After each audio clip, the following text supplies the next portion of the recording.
Bonjour à tout le monde. Alors aujourd'hui, je vous propose un petit exo pour illustrer comment on fait un test statistique sur la moyenne pour un grand échantillon. Donc je vais vous donner l'énoncé de mon exo.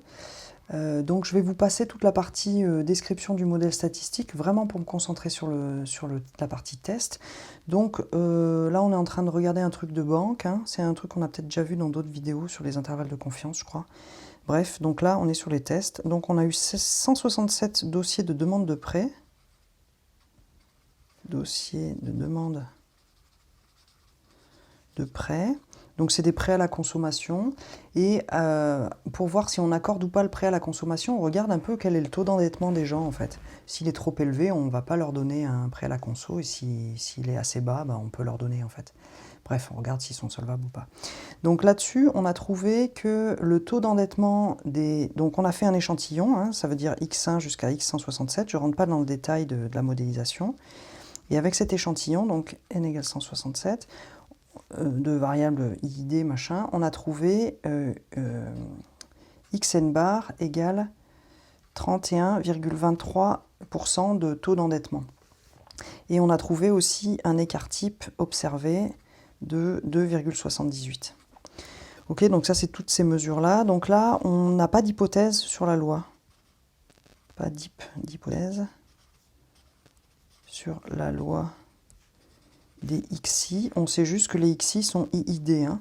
Ils ont une moyenne, ils ont une variance, ça on sait. Ils admettent une moyenne, une variance, mais c'est tout. On ne suppose pas que c'est des variables gaussiennes. Donc ici, on est dans le cas d'un test pour un grand échantillon en fait. Ok, de variables qui ne sont pas forcément gaussiennes. Donc là, l'employé de banque qui a accès à tout ça, il veut tester, en fait, il a mesuré 31% de taux d'endettement et il veut tester, voir est-ce qu'on peut conclure que le taux, il est vraiment plus grand que 30%. C'est un truc un peu classique, ce taux 30%, visiblement. Et donc, il veut tester, est-ce que on peut en conclure que c'est plus grand que 30%.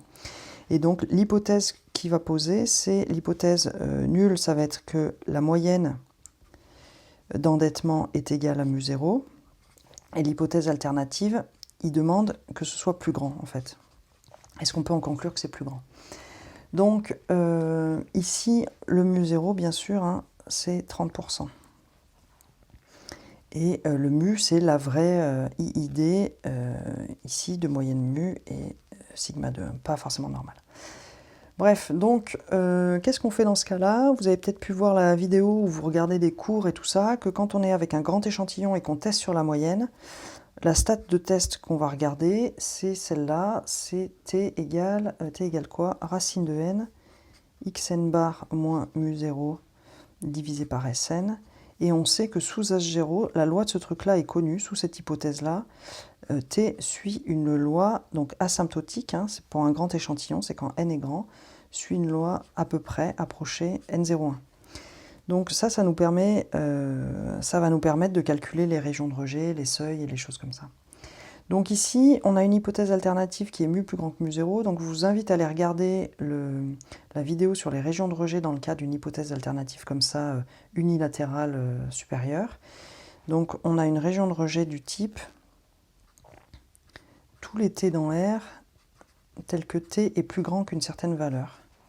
Hein, parce que mu plus grand que mu0, ça nous donnera que la stat de test est vraiment positive, positive, positive.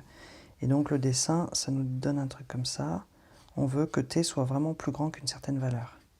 Donc précisément pour trouver la valeur, on se souvient que la notion du risque du test, c'est que la proba qu'on soit dans la région de rejet est égale justement au risque du test, alpha.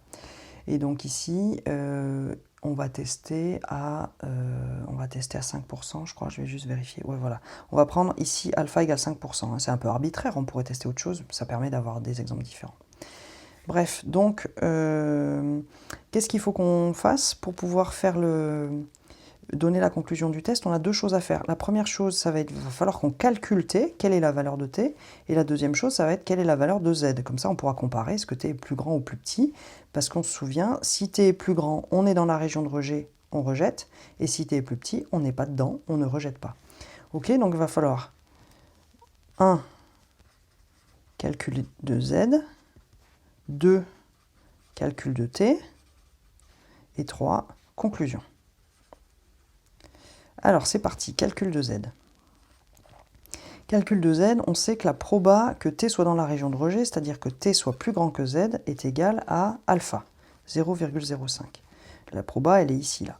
Donc pour pouvoir faire une lecture de table, je vous rappelle, nous on a besoin de t plus petit que quelque chose, donc on va passer au complémentaire.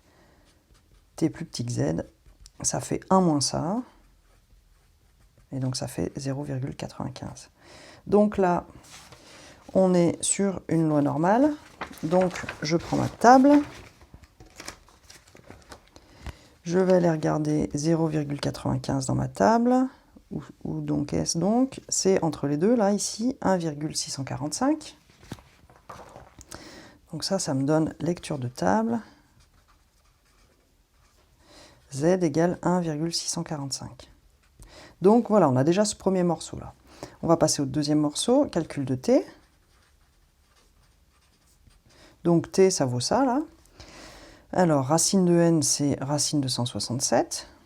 Xn bar, ben, c'est l'énoncé qui nous l'a donné, 31,23. Mu 0, c'est l'énoncé aussi 30. Et l'écart type corrigé, on a 2,78. Donc, je fais ce calcul-là.